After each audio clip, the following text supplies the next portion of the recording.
Personally എനിക്ക് തോന്നിയിട്ടുള്ള ഞാൻ ആദ്യമായിട്ട് ലാലേട്ടനെ കാണുമ്പോൾ ഞാനിങ്ങനെ ഭയങ്കര എക്സൈറ്റഡ് ആയിട്ട് അന്തം വിട്ട് ഇപ്പോഴും ഞാൻ നോക്കണത് അന്തം വിട്ടിട്ടാണ്. അപ്പോൾ ഞാൻ ജിത്തു സാർ എപ്പോഴും പറയായിരുന്നു, അൻസിബ ദൃശ്യത്തിൻ്റെ ഓരോ ഷോട്ട് കഴിഞ്ഞാലും അത് കഴിഞ്ഞാൽ പിന്നെ ഞാൻ ലാലേട്ടനെ തന്നെ ഇങ്ങനെ നോക്കിയിരിക്കും. അപ്പോൾ എന്നെ അത് പറഞ്ഞ് കളിയാക്കുമായിരുന്നു.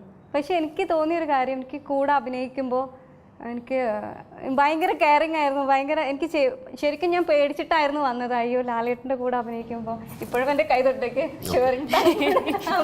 അപ്പോൾ ഉള്ളിൻ്റെ ഉള്ളിൽ പേടിയുണ്ടെങ്കിലും ഭയങ്കര ഈസി ആയിട്ട് അഭിനയിക്കാൻ പറ്റുന്നുണ്ട്. അപ്പോൾ അത് ശരിക്കും ലാലേട്ടൻ തരുന്ന കെയറാണ്. അപ്പോൾ എനിക്ക് തോന്നുന്നു ആ കുട്ടിയൊക്കെ അത്രയും നന്നായി അഭിനയിക്കാനുള്ള റീസൺ ആ മൂവിയിൽ നന്ദിനി പോലെ തന്നെയാണ്. നമ്മൾ തമാശകളും കാര്യങ്ങളും ഒക്കെ പറഞ്ഞ് നമ്മളെപ്പോഴും നമ്മുടെ കൂടെ നിൽക്കുന്ന ആൾക്കാർ നന്നാകുമ്പോഴാണ് നമ്മൾ നന്നാകുന്നത്. അത് സിനിമയിൽ മാത്രമല്ല, എല്ലാത്തിനും നമ്മുടെ സൗഹൃദങ്ങൾ ഏറ്റവും നന്നാകുമ്പോഴാണ് നമ്മൾ നല്ല ആളാവുന്നത്.